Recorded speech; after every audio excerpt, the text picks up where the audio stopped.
All right, guys, he joins us every single Tuesday to help us break down all things Gamecocks. He's JC Shurburtt of Inside the Gamecocks of the Big Spur. JC, appreciate you taking the time once again, my friend. How are you?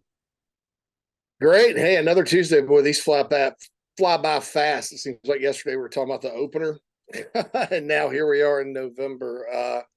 With the Gamecocks kind of behind the eight ball. But I tell everybody all off season, right before the season starts, savor it because it goes in the blink of an eye. It's like you can't sleep the night before the opener. You can't sleep that week. That week goes so slow, and then all of a sudden you're at Christmas time, and it's gone. So savor them. Savor these last four games. It would be my big message today. Well said. Well, JC, we look back on the weekend that was. South Carolina falls to the Texas A&M Aggies by a final score of 30-17. And JC, maybe not a result that was surprising necessarily, especially when you factor in that the Gamecocks were 2-touchdown underdogs. But even with that, it's how it unfolds. And JC, obviously, when you watch it take place, there's things that happen in the game. And what's so frustrating, JC, for me is I watched that game on Saturday. Texas A&M, they've undoubtedly got talent, but I don't think they're world beaters. Like, I don't think they're a great team. Their offense was really boring. They've got their own issues on the offensive line. There were plays to be made, and there were some plays made in regards to the Gamecocks offensive side of things, but just could not do enough and could not take advantage. What did you see on Saturday? Do you feel the same? Like I said, I don't leave that feeling like Texas A&M was just worlds better than South Carolina or was some elite football team. The Gamecocks, just for whatever reason right now, did not have the horses to take advantage of a really gettable A&M squad. Yeah, I mean, I think if South Carolina were completely healthy, it's probably a game that you just shake your head at and go, God, they blew it. They blew a golden opportunity. I don't know that it was realistic they were going to go in there and win.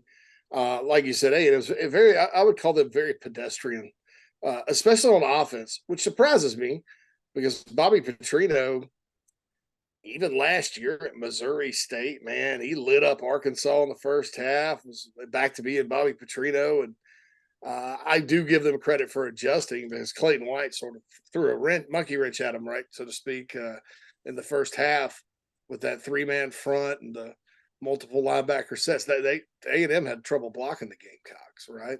And I don't think we've had many teams that you could say that about this season. But they adjusted. I don't think the offense helped, but with a patchwork offensive line like that, and lo and behold, here's another injury. Trey Jones, he had to join the club, right? I mean, God bless. Against that front, which their front is elite. I think that's the thing with A&M. I don't want to call them a one-trick pony because they do have talent elsewhere. But if you look at one spot on that roster that has been consistently a matchup nightmare with everybody on the schedule, it's been that defensive front. Whether that's taking Tennessee's passing game down. I know the Vols ran the ball well in that game or whether it's holding Alabama to 32 rushing yards in that football game. A&M's front has shown up, and they did against the Gamecocks. I thought that, early on, the Gamecocks did a pretty good job, scheming and getting a drive going. I think Mario Anderson, I think the Gamecocks are on to something with him, man. I really think that guy is a very good running back, probably better than we think. Because there's not a lot of room to run, and he just runs like there's no tomorrow. And that's half the game, right? I think when you look at South Carolina's running backs in recent years, breaking tackles has not necessarily been a specialty of some of these guys. Some of them did it every now and then. Some of them would go. I mean, but not Mario Anderson, man. He's running through arm tackle. You better square him up if you're going to get him on the ground. I just thought, for a moment in the game, Carolina fell apart. Offense wasn't helping. The intentional grant. Spencer did not have his best game. Let's just be honest there. It's hard to get after him and be totally critical of him. But didn't have his best game. The intentional groundings were tough. I get it. You're trying to throw it away, not take a sack, whatever. But like that second quarter, and you're sitting there watching the clock run down, Chris. A&M didn't really even score till 8 minutes to go in the second quarter, something like that. And then they score again. And then you're like, well, they're going to get out of here with 14-7 and get the ball. And then Anaya Smith made what I call a recruiting play. He's a great player. Okay. And so he made a great play and then made more great plays, making everybody miss to get to the end zone. And boom, it's 21-7. Well, second half, it's kind of just back and forth like it was for the rest of the game. And Carolina at the end of the day did not have enough firepower. I think offensively, Xavier Legette played, but man, he wasn't himself. Not a lot, just didn't have enough playmakers, didn't have enough on the line of scrimmage offensively to realistically overcome that. There are no moral victories. I didn't take this wasn't even one where, unlike the Georgia game, where it's like, well, that team's just killed Carolina the last couple of years, and to have them down and play them like that shows progress. I don't know they showed any kind of progress or anything. It's kind of the same old where they're just too undermanned. I mean, look, nobody's going to accuse this team of not playing hard. Nobody's going to accuse them of mailing it in. I saw none of that Saturday. But sometimes you play as hard as you can, and you're just limited, and the other guys are just better.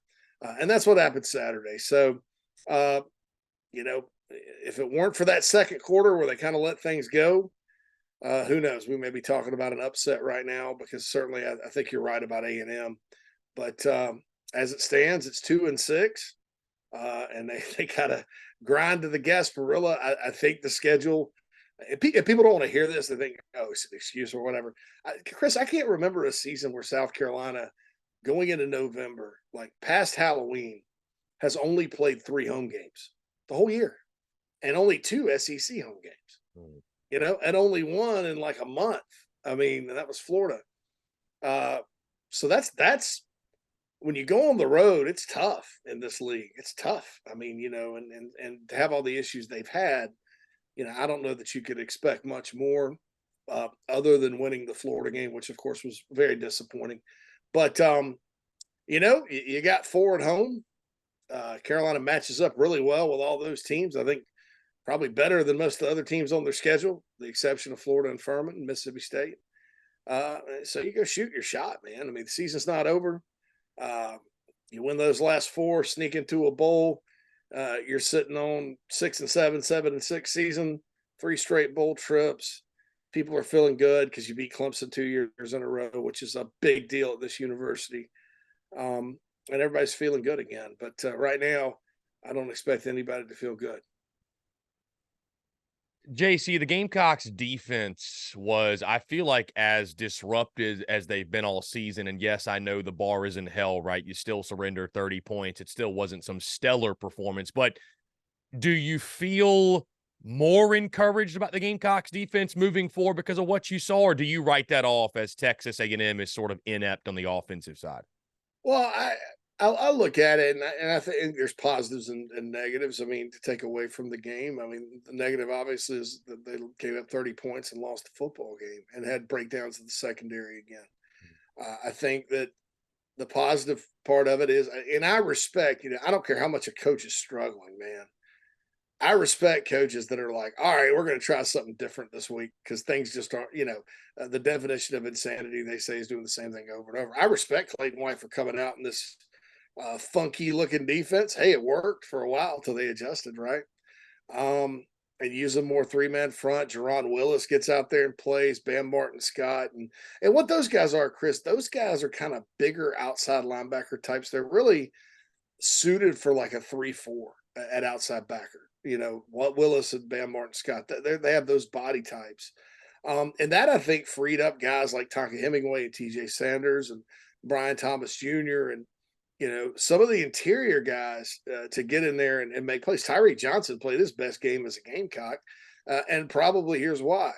Tyreek is more of a 3-4 end than a 4-3 end, right? If that makes any sense. Guys like with his body type tend to thrive more in the 3-4 because those ends in that system. You got a nose tackle, and then the 2 guys beside him are technically ends. And so playing that spot, I think that's more his game. I think that's more Tonka's game. So we'll see if we see more of that. That system isn't always the best, especially, outside of Nick Barrett, you don't really have a big nose tackle. So, is it realistic to go out there and switch it up and do that all the time? I don't know, but I like the package and I like the approach. Um, and then it was the same old story. You give up 21, and look, 20. They had drives of 55 and 48 yards. So the special teams and offense did not help the defense. It wasn't like Florida game last year where Florida's going 80 yards every single time or whatever. So in fairness, it was a short field, but same old story. You give up 20 plus in the first half, and then you just don't have the firepower to come back. But you come back the second, and A&M did not have a second half touchdown, and so the defense did some things right, obviously. But that whole do well in the second half thing after they've got 20 on the board, I think I'm kind of done talking about that because that happens over and over. But first half, first quarter, I thought they came out and did some nice things. The defense actually, overall, if you look at the totality of the game, it was just that last 7 minutes of the second quarter, man, it just fell apart for that little bit. Uh, Regained it, and just didn't have the offensive firepower to get back into it. JC, one of the other bright spots from this loss on Saturday, the involvement of Nicholas Harbor. It continues to increase. 6 catches for 59 yards, 9.8 yards per catch. And I thought, it was a great job by him to bounce back from that early drop in the ball game, which served. It was a critical drop at the moment. You saw Spencer Rattler, Shane Beamer, others uplifting him on the sidelines. He goes on to have a really, really good game. I've been saying this for a few weeks now, JC, but especially with games like Jacksonville State, Vanderbilt upcoming, this 4-game home stretch, it's not a matter of if, it's a matter of when we see Nick Harbor have a breakout game. I'm talking over 100 yards, maybe a score or two. It feels like that could be coming in the next week or two as his role continues. What are you seeing from him as he continues to evolve at the wide receiver position, if you will? I really like what I see, and I'll tell you why. I like, all these years of evaluating and sort of watching the development process. I think there's basic fundamentals when you're learning a new position you have to master. At receiver, I think the basic fundamental that you have to master is catching the daggone ball, right? And I know he had the drop, but I think most people would have expected a lot more drops from Nick, to be honest, making that, because a lot of times guys will get the route running. They got the athleticism, they got the way to make the play on the ball, and they just can't make the catch. And it's mental. And the mental growth process is something you really watch when you're talking about young players, especially one learning a new position. So that mental part of it, the focus on catching it, he does not have naturally great hands. It is all focus. And Beamer talking about, the other day about how Nick, before practice, after practice, he's taking reps. The last guy to do that was Alshon Jeffrey at South Carolina. Now, Alshon came in as a receiver. He had a little bit more going for him to begin with as far as experience at the position. But you saw how Alshon, through his work, took a lot of natural ability and became a star, not only at South Carolina, but in the NFL. I mean, you put Alshon on a clock, he's probably running 4.8, something like that. And anybody catch him in the Super Bowl? And they're like, no, Alshon. And it was because of his work, And so seeing that and knowing that right now, as you evaluate Nick Harbor through these 8 games, knowing he is a reliable catcher of the football, you have to think the next step is taking those gifts, that speed, that athleticism, the big body, breaking tackles, pulling away, all the stuff after the catch that we've all kind of figured he could do for a while. So turn on the jets, whatever. But I've just been impressed with the fact. And look, Spencer Rattler is throwing, he's putting it right there where it's hard to not catch it, right? But just the fact that, Nick bounced back from that, caught everything. He's caught everything just about the whole year. Yeah, of course, you do have the one drop, but I think the rest of it's coming. So I wouldn't disagree with you and think that you could just kind of feel that a big time stat stuffing performance maybe just around the corner for him.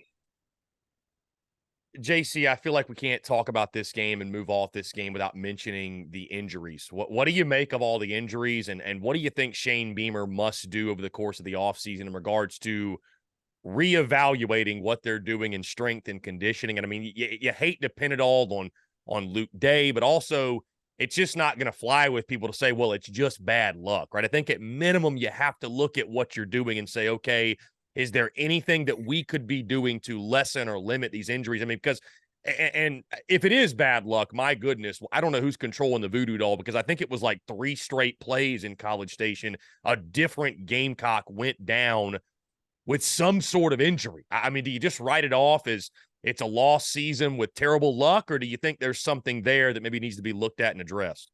This has been going on for too long, and even before Shane got here, to make me think that it's just been luck. I mean, It's a very Muschampish type of season from the injury standpoint, no doubt. yeah, I don't think the football gods hate South Carolina that bad, right? I think they hate them, but don't hate them that bad.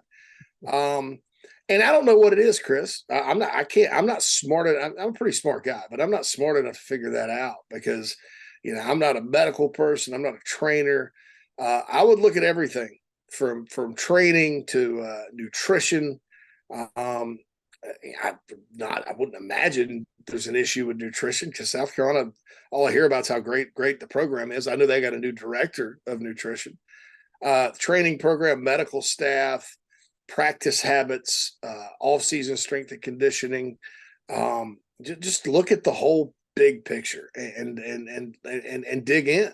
I don't know, Chris. If you look at the injuries, I mean, gosh, we're sitting here in basketball season, and Murray Boyles has already got an illness, and he's sick. I don't know that it's an injury with him, but you got BJ Mack nursing an injury. Is it? I mean, I don't want to open a can of worms here. I would go study the rates of injuries for different types of cleats. I don't want to open that up because everybody's going to get mad. I mean, in other words, are Notre Dame and Texas Tech and Maryland having the same kind of injury issues with feet and stuff that South Carolina is? And I think people know what I'm getting at there. I would look at, like I said, the medical staff, and if I'm Ray Tanner, Chance Miller, and the leadership, because it's been baseball, even women's basketball had a bad injury last year. I'm looking at just making sure, and the answer may be yes. The answer may be yes, that everything that can be done from a preventative standpoint across the board in this athletic department is being done. And like I said, the answer may be yes. Or it may be as easy as, well, maybe you need to invest in some certain areas a little more, maybe not. Are they doing everything they can from an institutional standpoint to keep these guys healthy? I will say in general, in football especially, South Carolina's never had depth. I mean, if South Carolina, as good of a coach as Steve Spurrier was, if they'd have had these type of injuries on those really good teams that we're all about to honor this weekend, would have been much better. I mean, because you look at those depth charts and see who was playing behind some of the stars, you'd have been like, "Ooh, that's a big drop off." And to build depth, it takes a ton of recruiting. I mean, most schools do not have depth anymore. And so, is it realistic that you could solve the injury issue through recruiting and just live with all these guys out? No. And certainly on the offensive line, man, you can't. This is abnormal. This doesn't happen every year. I mean, this is 11. It's freaking ridiculous. But I just think that as far as how to solve it, if there is a solution, you got to go hunting for it. You got to evaluate everything with a fine-tooth comb, and you got to make sure you're doing everything you can, institutionally, coaching-wise, program-wise, whatever it may be, to make sure you're doing all that you can to keep these guys healthy. JC, as we close out the month of October and look towards November, 4 straight home games await South Carolina, beginning with this one against Jacksonville State, a noon kick on ESPNU, excuse me, at Williams-Brice Stadium. Gamecocks and Gamecocks' first ever meeting between these two. And JC, I don't know if my full doom and gloom has set in or what have you, but I'm expecting an absolute fight. Rich Rodriguez comes in. They got a 7th-year quarterback in Zion Webb, fantastic running back. When you look at JSU, what do you see? 7-2, I believe 5-1 in their conference. This is a quality squad, and they'll come in expecting to win. Yeah, their offense is scary. I mean, Rich Rod hadn't forgotten how to coach, and it's a scheme. Sort of like when you were coaching against the late great Mike Leach. Rich Rod is the zone read in its purest form. A lot of people have adapted and done other forms of like the zone read option, whatever. But this is dual threat guy, going to zone read you to death, going to quarterback keep. Quarterback runs a whole lot. And this offense still works, Chris. I mean, when his 1 year at Ole Miss, when he was the OC, John Reese Plumlee, I remember him running all over Alabama one day. So you have to be disciplined. You can't fall for the eye candy. You've got to have a specific plan to stop them and slow them down, given their style of play. It's not necessarily like facing the service academy because you're not dealing with the chop blocks and all that. But you do have to be disciplined against this bunch. And so they present quite a challenge, I think, offensively. The good news is their defense isn't really that good, even for their level. They've had trouble stopping people all year. So you have to think South Carolina, and this is when you face a team like this, if you're South Carolina, you just got to score, keep scoring, score. And then play discipline on defense, and good things will happen. But it is a scary game. Jacksonville State, I'm old enough to remember when they went to Ole Miss in the season opener as an FCS school and beat Houston Nuts team a few years back. I mean, I think they scared the bejesus out of Arkansas a couple years ago. They are a tough football team, specifically with the Rich Rod style of offense, which does present a unique challenge. So South Carolina's going to have to go out there and play hard and get the crowd behind them and score points. And if they do that, they'll be okay. If not, it's another one of those losses like App State, Citadel. And those are, I said on the Big Spur this week, those are usually the signs that things have kind of hit rock bottom, like a catastrophic year around here. When you have those just, my God, how did that happen? Type of losses. So you want to avoid that really the next 2 weeks if you're South Carolina. Yeah, 211.1 rushing yards per game. As I mentioned, guys, Zion Webb is a big part of that. I was actually looking at JC last week against Florida Atlantic, FIU actually. 20 carries for 125 yards and 2 touchdowns for Webb. Again, he's not lethal throwing the football, but the Gamecocks definitely have to account for that quarterback running game on the defensive side. Like you mentioned, they are susceptible to the pass. So you would think Spencer Rattler and company should be able to have a big day. And JC, that leads me to this because you look at a game like this. South Carolina's lost 4 in a row. So I think a lot of the angst and the worry when it comes to this game is not that JSU is some world beater or that you don't have more talent. It's because of what South Carolina has or has not done over the last month. And JC, I'll be honest with you, I don't really remember what it feels like to win a ball game. Mississippi State feels like forever ago at this point.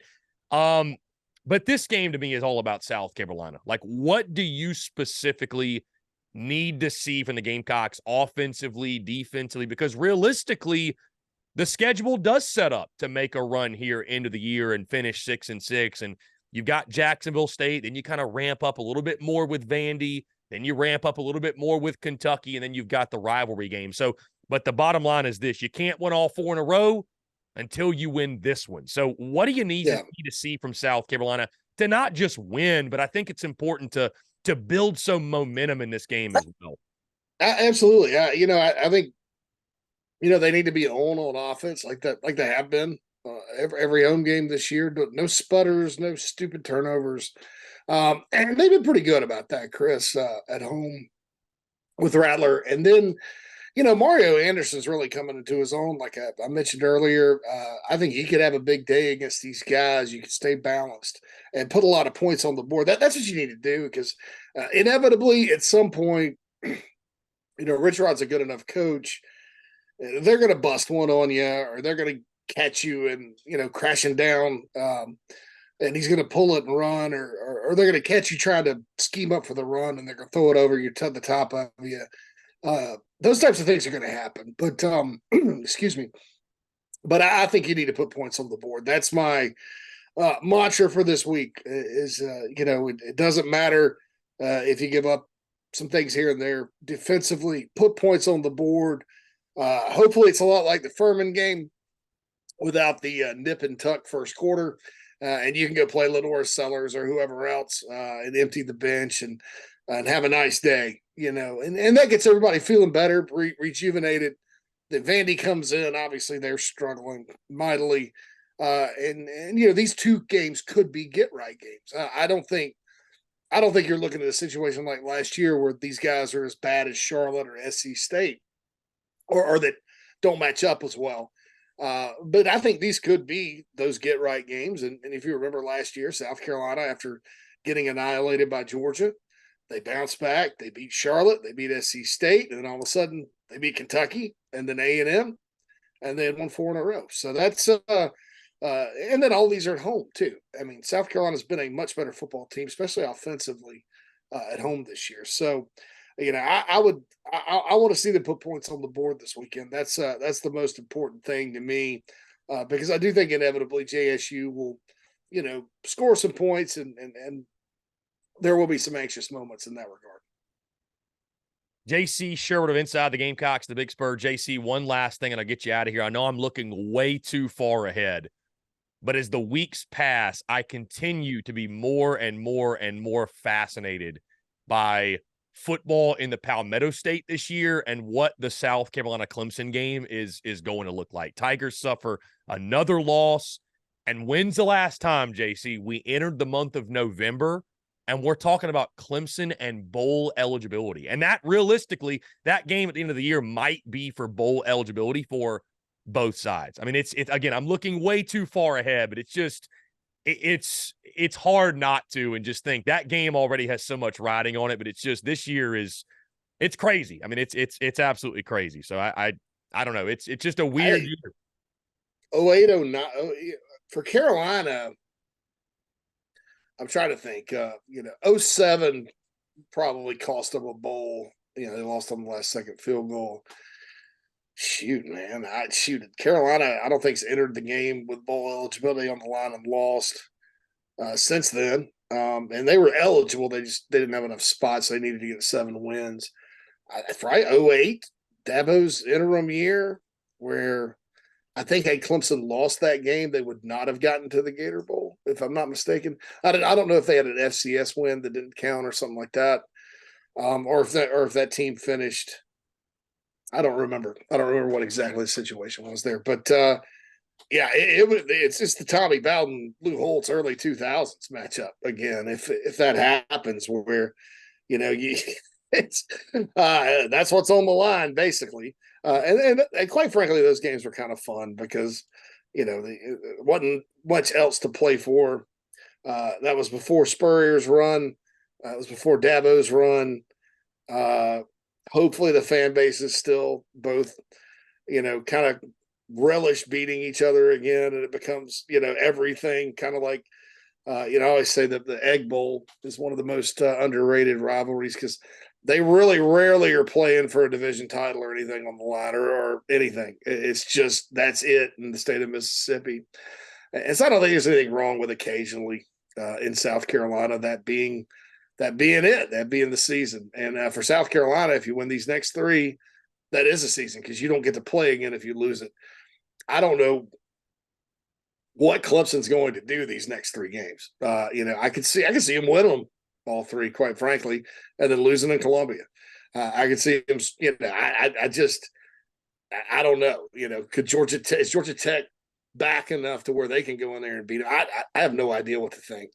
I know they got 3 home games though before they come to Columbia too, and their backs are against the wall. So we'll see what happens. But yeah, it certainly has not been the season that either program expected, and so they'll both probably try to salvage it with a win over the other one here in a few weeks. Can't wait for that. JC Shurburtt again of the Big Spur Inside the Gamecocks. I'll be joining Inside the Gamecocks tomorrow, Wednesday at 11:30 a.m. Eastern. Always a pleasure. JC, appreciate you taking the time, man. This is always a ton of fun. Hey, thanks, Chris. Have a good one, bud.